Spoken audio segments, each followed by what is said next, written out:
సింహం రాజు తన భార్యతో కలిసి కర్ణాటక అడవిలో నివసిస్తున్నాడు. సింహం రాజు బంధువు చిరుత కూడా అతనితో కలిసి నివసించేవాడు. ఒకరోజు ఆడసింహం ఒక బిడ్డను కనబోతోంది. కాని అదే రోజు అడవిలో చాలా బలమైన తుఫాను వచ్చింది. అనిపిస్తోంది ఈ తుఫాను భయంకరంగా ఉండబోతోంది. నువ్వేమీ భయపడొద్దు ప్రియురాల, నేను ఇంకా రాక ఇక్కడే ఉన్నాము. నువ్వొక సింహజాతికి చెందిన దానివి. నువ్వొక సింహాన్ని జన్మనివ్వబోతున్నావు. నువ్వు భయపడవలసిన అవసరమే లేదు. ఇలాంటి తుఫాన్లు ఎన్నో వస్తుంటాయి. మీరు నిజం చెప్తున్నారు.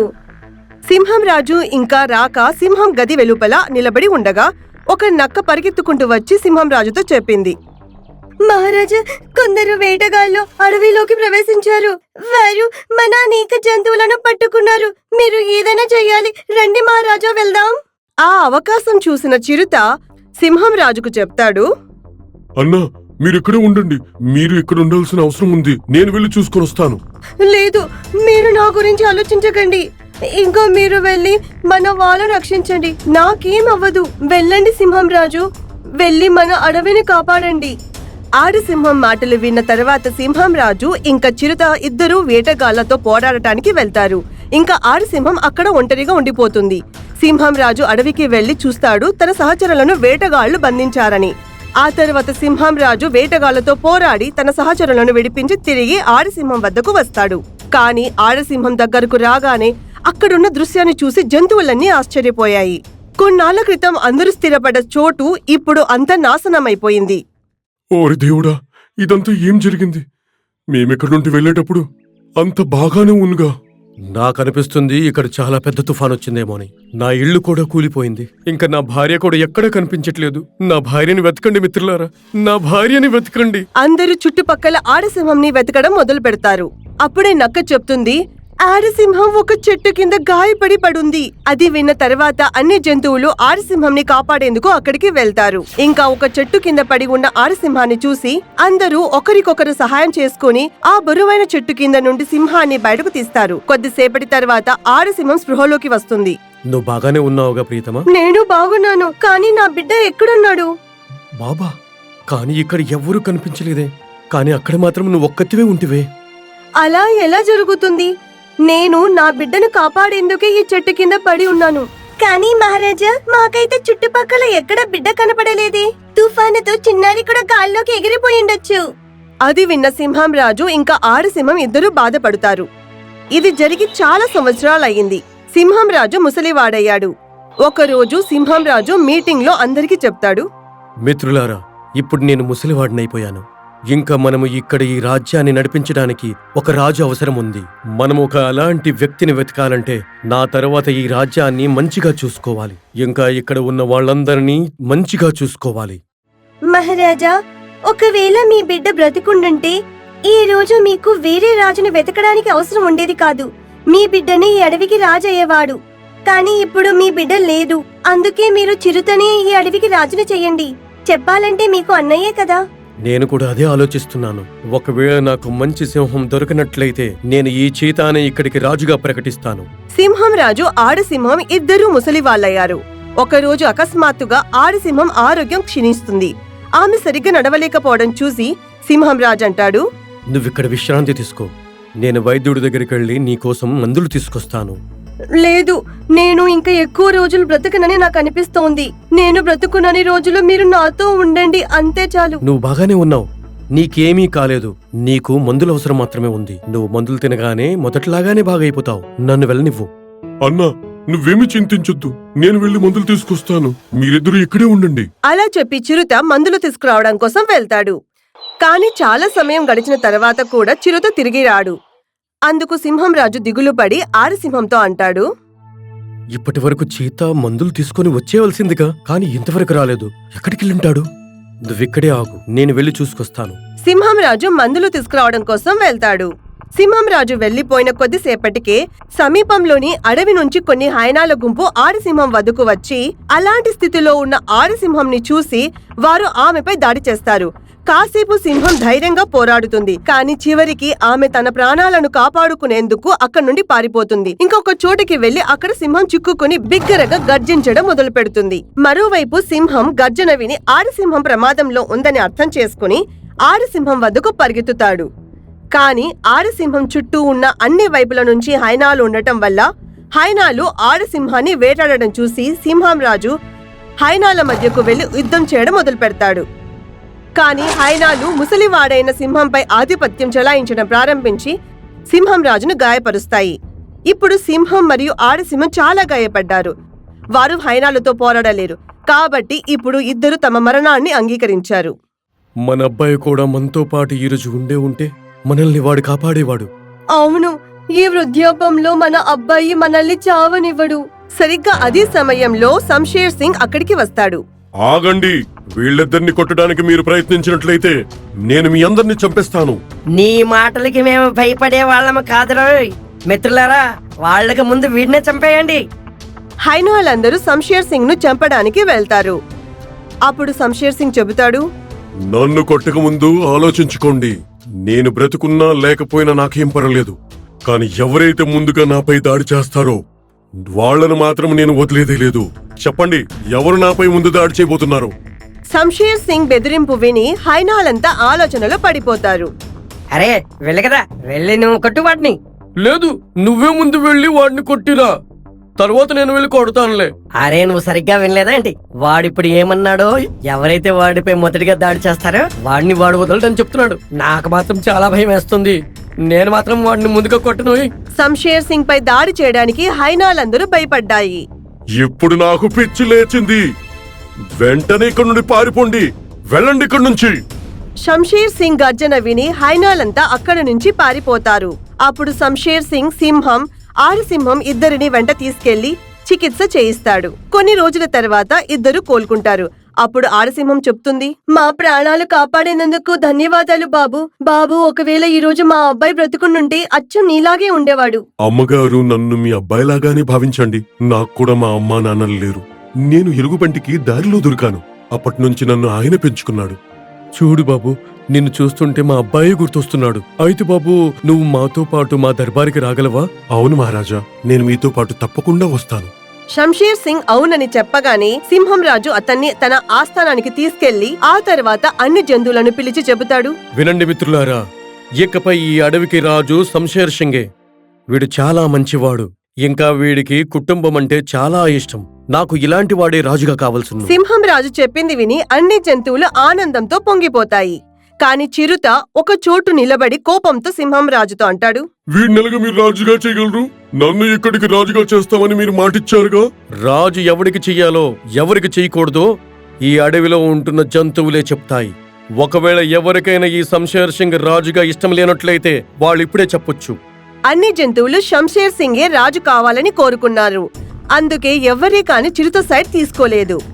అందుకు చిరుతకి ఇంకా కోపం వస్తుంది. ఇంకా కోపంతో అంటాడు, సరే, అయితే మీ ఇష్టం ఇదే అయినట్లయితే ఇదే కానివ్వండి. రండి ఇక్కడికి మిత్రులారా. చిరుత గర్జించగానే అక్కడకు అనేక హైనాలు వచ్చి వాళ్ళని చుట్టుముడుతాయి. ఒకవేళ మీరంతా నన్ను రాజుగా ఇక్కడ ప్రకటించినట్లయితే ఇక్కడ ఎలాంటి హత్యలు జరగకుండా చూసుకుంటా. లేకపోతే షేర్ సింగ్ ని చంపి నేనే రాజుగా అయిపోతాను. ఇంకా ఒకవేళ మీరు శంషేర్ సింగ్ నే రాజుగా చేయాలనుకుంటే నేను షేర్ సింగ్ యొక్క అబ్బాయిని చంపేస్తాను. ఆ తర్వాత మీ అందరూ నన్నే రాజుగా ప్రకటిస్తారు. చిరుత నోటి నుంచి ఈ విషయం విని సింహంతో పాటు అన్ని జంతువులు ఆశ్చర్యపోతాయి. అప్పుడు సింహం రాజు అంటాడు, ఏమన్నావు నువ్వు? మా అబ్బాయిని చంపిస్తావా? వాడసలు ఉన్నాడా? ఎక్కడున్నాడు నా అబ్బాయి? ఎక్కడున్నాడు? చెప్పు చెప్పు, ఎక్కడున్నాడు మా అబ్బాయి? వాడు బ్రతికే ఉన్నాడు మహారాజా. ఆ రాత్రి మీరంతా షేర్నీకి వెతుకుతున్నప్పుడు మీ అబ్బాయి అప్పుడు నాకు దొరికాడు. నాకు అప్పుడే తెలిసిపోయింది వాడు పెద్దయ్యాక వాడే రాజు అవుతాడని.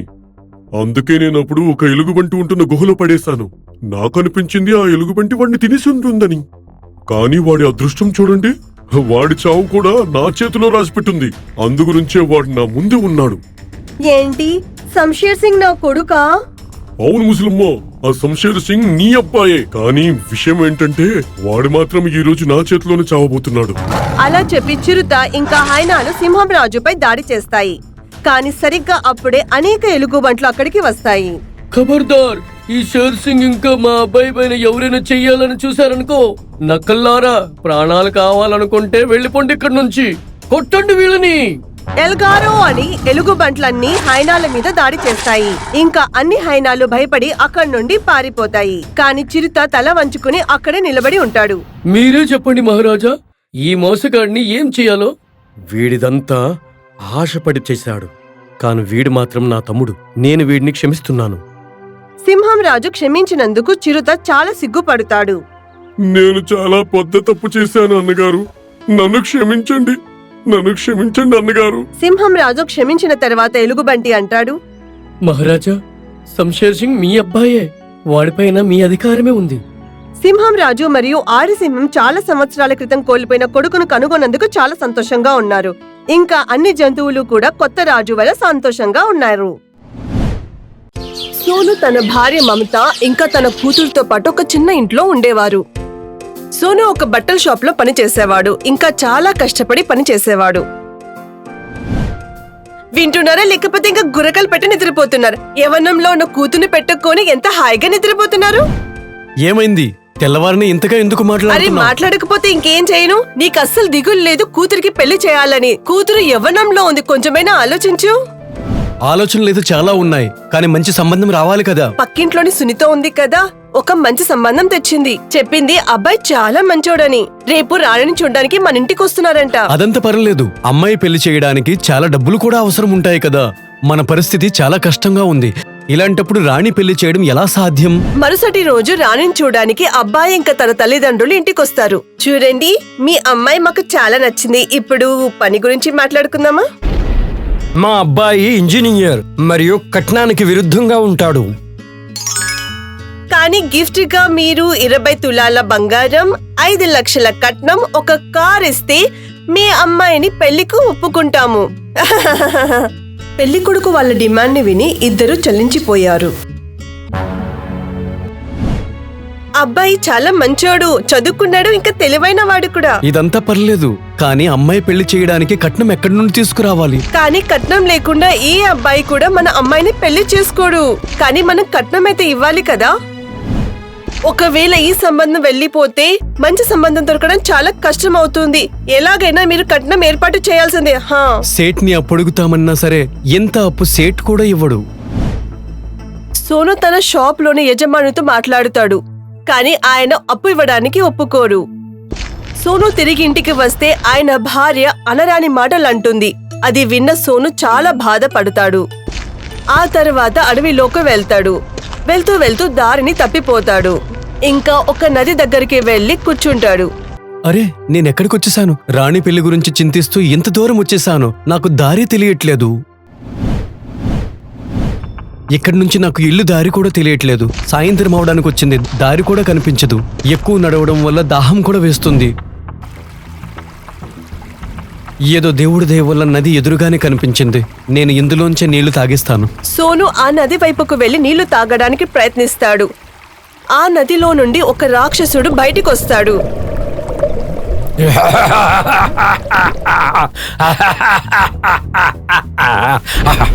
ఇంకా ఆ రాక్షసుడిని చూసి సోను భయపడతాడు. మానవ్, నువ్వు ఈ నది నీళ్లు తాగడానికి వీలు లేదు. ఈ నది నాది మాత్రమే. నన్ను అడగకుండా ఈ నీళ్లను ఎవరు తాగడానికి వీలు లేదు. నాకు చాలా దాహంగా ఉంది. నాకు కొద్దిగా నీళ్ళు ఇచ్చేయండి. నీళ్లు తాగి నువ్వేం చేస్తావు? నిన్ను నేను తినేస్తాను కదా, ఎందుకంటే నేను చాలా రోజుల నుంచి ఆకలిగా ఉన్నాను. నన్ను విడిచిపెట్టండి. ఎన్ని రోజుల తర్వాత ఒక మనిషి దొరికాడు, అది కూడాను నేను దేవుడి గురించి వదిలేయాలా? లేదు లేదు, ఈ రోజు నిన్ను ఎలానైనా తింటాను. ఇంకా నా ఆకలిని తీర్చుకుంటాను. ఆ రాక్షసుడిని మాటలు విని సోను చాలా ఏడుస్తాడు. ఏడుస్తున్న సోనుని చూసి ఆ రాక్షసుడు అడుగుతాడు, అందరూ అంటుంటారు చనిపోక ముందు వాళ్ళ కోరికలను తీర్చాలని. చెప్పు, నీ చివరి కోరిక ఏమి? నా కోరికలు ఏవైతే ఉన్నాయో అవి మీరు తీర్చలేరు. నేను నీ కోరికలను తప్పనిసరిగా తీర్చుతాను. చెప్పు, ఏంటి నీ సమస్య? నేనొక పేదవాడిని. నాకు అమ్మాయి ఉంది. ఆమె పెళ్లి కూడా చెయ్యాలి. సంబంధం అయితే కుదిరింది. మగపిల్లవాళ్ళు కట్నం అడిగారు. కట్నం గాని ఇవ్వకపోతే సంబంధం కూడా కాదని చెప్పారు. నా దగ్గర పెళ్లి చేయడానికి డబ్బులు కూడా లేవు.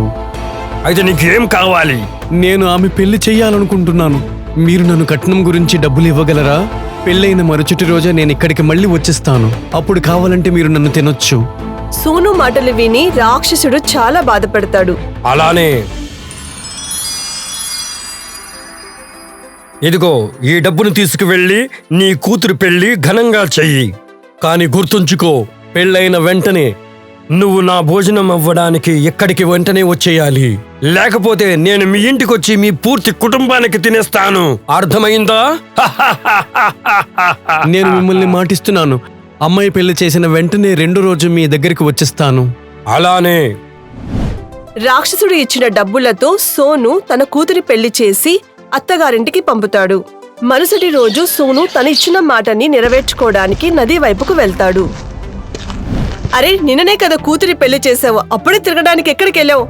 నువ్వు జాగ్రత్తగా ఉండు మమత, నేను వెళ్లే సమయం వచ్చేసింది. ఎక్కడికి వెళ్తున్నారు మీరు? నన్ను జాగ్రత్తగా చూసుకోమని చెప్తున్నారు.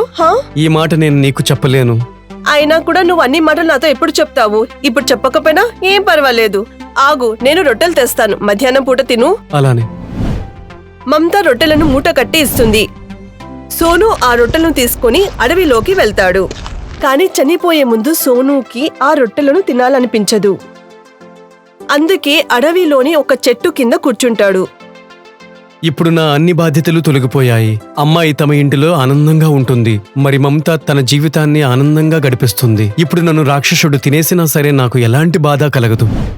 అప్పుడే తను బాగా ఆకలితో ఉన్న ఒక ఉడతని చూస్తాడు. ఆకలితో ఉన్న ఆ ఉడతకి ఆ రొట్టెలను ఇస్తాడు. రొట్టెలు తిని ఆ ఉడత అక్కడి నుండి వెళ్లిపోతుంది. ఆకలి తీర్చుకున్న ఉడతని చూసి సోను చాలా ఆనందిస్తాడు. నాకు చాలా ఆనందంగా ఉంది. నేను చనిపోక ముందు ఒక మంచి పనిని చేశాను. ఆకలిగా ఉన్న వాళ్ళ కడుపును నింపాను. ఇప్పుడు నేను వెళ్ళాలి. రాక్షసి నా గురించి ఎదురు చూస్తుంటాడు. అక్కడికి వెళ్ళాలి, లేకపోతే మమతా జీవితాన్ని కూడా నాశనం చేసిన వాడినవుతాను. ఆ రాక్షసుడిని కలవడానికి సోను నది వైపుకు వెళ్తాడు. అక్కడికి వెళ్లి రాక్షసుడిని పిలుస్తాడు సోను. రాక్షసి గారు, ఓ రాక్షసి గారు, మీరెక్కడున్నారు?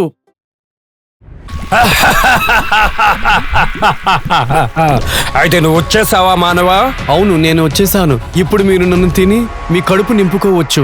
నువ్విక్కడికి రావడానికి నీకు ఎలాంటి భయం కలగలేదా? నేను మీకు మాటనిచ్చాను, మా అమ్మాయి పెళ్లి చేపించి వెంటనే మీ దగ్గరకు వచ్చేస్తానని. విను, నువ్వు కావాలనుకుంటే నువ్వు నన్ను మోసం చేసి ఉండేవాడివి. కానీ నువ్వు ఇలా చేయలేదు. నువ్వు నీ చావుని కనుక్కుంటూ మళ్ళీ నా దగ్గరకు వచ్చావు. మా అమ్మాయి పెళ్లి చేయించడానికి మీ దగ్గర నుంచి కొంత ఆయుష్, కొంత డబ్బును కూడా తీసుకున్నాను. దానికి బదులుగా మీ దగ్గరికి మళ్ళీ తిరిగి వస్తానని మాటను కూడా ఇచ్చాను. అందుకే నేను మళ్ళీ తిరిగి వచ్చాను. నువ్వు చాలా మంచివాడివి. ఒక పని చెయ్యు, నా ప్రశ్నకి నువ్వు జవాబివ్వు. వెళ్తూ వెళ్తూ నా పరీక్ష తీసుకోవాలనుకుంటున్నారా? సరే అయితే అడగండి. అది ఏ వస్తువు? దానిపై ప్రతి ఒక్కటి రాసి ఉంటుంది, కానీ ఎవరూ చదవలేరు. ఆలోచించి సోను జవాబునిస్తాడు. దీనికి సమాధానం తలరాత. తలరాతలో అన్ని రాసి ఉంటుంది, కానీ ఎవరూ చదువుకోలేరు. వా, నువ్వు చాలా తెలివిగా జవాబిచ్చావు. నువ్వు మంచివాడివే కాదు, నువ్వు చాలా బుద్ధిమంతుడివి కూడా. అదంతా సరే, కొద్దిసేపట్లో నా జ్ఞానం మరియు నా మంచితనం మీకు భోజనంగా మారిపోతుంది. నువ్వు కావాలనుకుంటే నీ ప్రాణాలని నువ్వు కాపాడుకోవచ్చు. అదెలా? నీ ప్రాణాలని కాపాడుకోవడానికి నా జై జైకారాలు చేయాలి. నువ్వు గట్టిగా చెప్పు, రాక్షసి రాజాకి జై. ఇలా ఏమాత్రం కూడా జరగనివ్వను. ఎందుకంటే ఎంత నిజాయితీగా మీ దగ్గరికి వచ్చానో అంతే నిజాయితీగా నేను మా దేవుణ్ణి పూజిస్తాను. సోను ఇచ్చిన జవాబును విని రాక్షసుడు దేవునిగా మారతాడు. ప్రభు, మీరెవరు? నేను ఈ అడవి దేవతని. నేను నీ పరీక్ష తీసుకుంటున్నాను. నువ్వు మంచి వ్యక్తితో పాటు మంచి భక్తుడివి కూడాను, ఇంకా పరోపకారివి కూడాను. నువ్వు నా ప్రశ్నకి జవాబు కూడా ఇచ్చావు, మరియు ఒక ఆకలి ఉడతకు భోజనం కూడా పెట్టావు. నువ్వు నిజంగా ఒక మంచి మనసు కలిగిన వ్యక్తివి. నేను నీకు జీవన దానమిస్తాను మరియు ఆశీర్వాదం కూడా ఇస్తున్నాను. నువ్వు ఎప్పుడూ ధనాన్ని కలిగి ఉంటావు, పరోపకారం చేస్తూ నీ జీవితాన్ని గడుపుతావు. నీకు ప్రతి ఒక్కరూ మంచి వ్యక్తిగా నమ్ముకుంటారు. తథాస్తు. ఆ తర్వాత సోను తన ఇంటి వైపుకు వెళ్తాడు. తను తిరిగి వెళ్లి చూస్తే అక్కడ ఒక పెద్ద బంగ్లా ఉంటుంది. అది చూసి చాలా సంతోషిస్తాడు. సోనుని చూసి మమత తన దగ్గరకు వచ్చి చాలా సంతోషంగా అంటుంది, నువ్వెక్కడికి వెళ్ళిపోయావు? ఇక్కడ చూడు, చాలా మారిపోయింది. ఇదిగో మన కొత్త బంగ్లా. ఇవన్నీ ఎక్కడి నుంచి వచ్చాయి? నీకేమాత్రమైనా తెలుసా? ఆహా కాదు, నేను నిద్రలేచి చూస్తే ఇక్కడ అంతా మారిపోయింది. ఇవన్నీ వనదేవతల తాలగా కృప. వనదేవుడా? ఆ, సోను జరిగినవన్నీ చెప్తాడు మమతాతో. అది విన్న మమత చాలా సంతోషిస్తుంది. అప్పటి నుంచి సోను తన భార్యతో కలిసి చాలా మంచిగా ఇంకా సంతోషంగా జీవితాన్ని గడుపుతారు. బలరాం తన పెంపుడు కుక్క బాబుని తన కొడుకు విక్కీ కన్నా ఎక్కువగా ప్రేమించారు. విక్కీ ఈ ఒక్క విషయంలో ఎప్పుడు బాబు మీద అసూయ పడుతూ ఉండేవాడు. వాళ్ళ నాన్న ఆ కుక్క మీద అంత ప్రేమగా ఎందుకున్నారని అర్థమయ్యేది కాదు.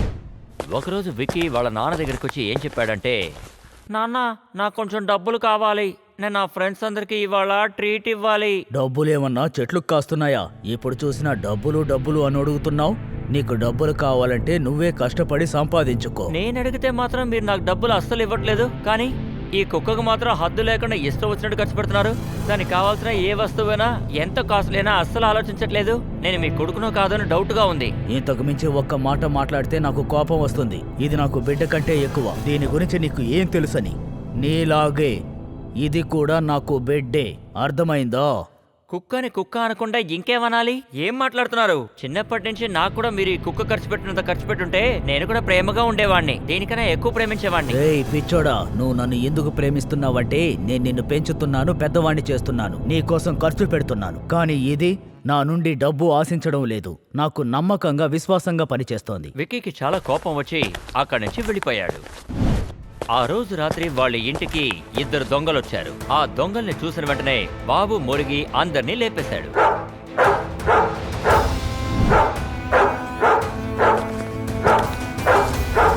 మనుషులొచ్చే శబ్దం వినగానే దొంగలు అక్కడి నుంచి పారిపోయారు. ఆ తర్వాత బలరాం ఆ కుక్కని హక్ చేసుకుని ఏం చెప్పారంటే, నా ప్రియమైన బిడ్డ, నువ్వు ఒక్కదానివే నాకు విశ్వాసంగా ప్రేమగా నా కోసం పని చేస్తున్నావు. కొంతమంది అయితే ఊరికే తింటున్నారు కానీ ఏ ఒక్క పని చేయడం లేదు, ఖాళీగా కూర్చొని ఉంటున్నారు. జీవితంలో పైకెదగడం గురించి ఆలోచించడం లేదు, తండ్రి సంపాదన మీద సుఖంగా బ్రతకాలనుకుంటున్నారు. చాలా ఆపండి నాన్న, అసలు మీరు ఏం మాట్లాడుతున్నారు?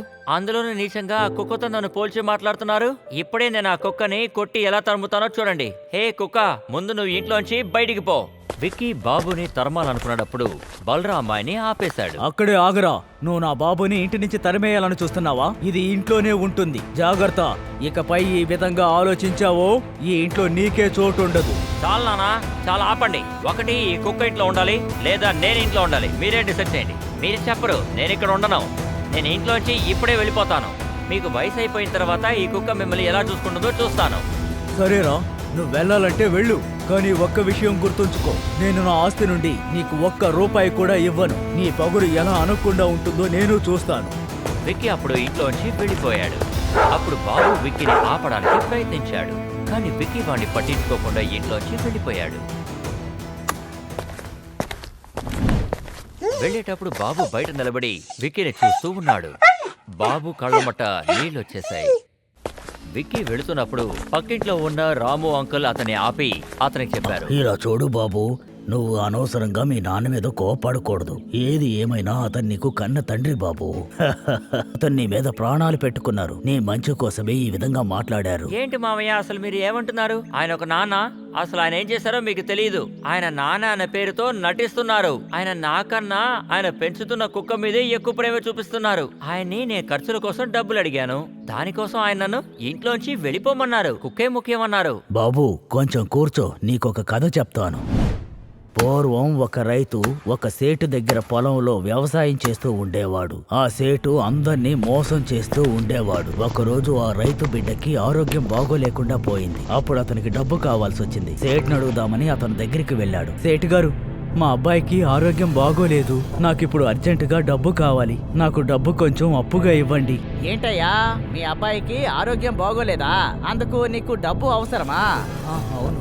ఇలా చూడవయ్యా, నేను ఎవరిని నమ్మి డబ్బు ఇవ్వను. నీ దగ్గర గ్యారెంటీ ఏముందో అది చూపించి ఇస్తాను. ఏదైనా తాకట్టు పెడితే అప్పుడు డబ్బు తీసుకుని వెళ్ళొచ్చు, నేను ఖచ్చితంగా ఇస్తాను. కాబట్టి అప్పుడు ఆ రైతు తన డబ్బు అవసరం కోసం, బిడ్డ ట్రీట్మెంట్ కోసం తన ఇల్లు పొలం మొత్తం తాకట్టు పెట్టాడు. అందుకు బదులుగా ఆ సేటు రైతుకి కొద్దిగా డబ్బు ఇచ్చాడు. ఆ డబ్బుతోటి రైతు తన బిడ్డకి వైద్యం చేయించుకున్నాడు. కొద్ది రోజుల తర్వాత ఆ రైతు డబ్బుని పోగు చేసుకుని తన ఆస్తిని విడిపించుకోవడానికి సేటు దగ్గరికి వెళ్ళాడు. సేట్ సార్, ఇదిగోండి మీ డబ్బు తిరిగి ఇచ్చేయడానికి వచ్చాను. ఇది తీసుకొని నా ఇంటి పత్రాలు, పొలం డాక్యుమెంట్స్ నాకు ఇచ్చేయండి. పత్రాలా? ఏ పత్రాల గురించి మాట్లాడుతున్నావయ్యా నువ్వు? నేను నీ దగ్గర నుండి ఎలాంటి పత్రాలు తీసుకోలేదు కదయ్యా. సేటు గారు అబద్ధం చెప్పకండి, నా జీవితం మొత్తం నాశనమైపోతుంది. నువ్వు ఏమైతే నాకేంటయ్యా, నేను నా వృత్తి మీద ఒట్టేసి చెబుతున్నాను. నేను నీ దగ్గర ఎలాంటి పత్రాలు తీసుకోలేదు. అంత మాట అనకండి సేటు, అది నా పూర్వీకులు నాకు అప్పగించిన ఆస్తి. మరో దారి లేకే అది మీ దగ్గర తాకట్టు పెట్టి నేను డబ్బు తీసుకెళ్లాను. నా ఇంటి పత్రాలు నాకు తిరిగి ఇచ్చేయండి.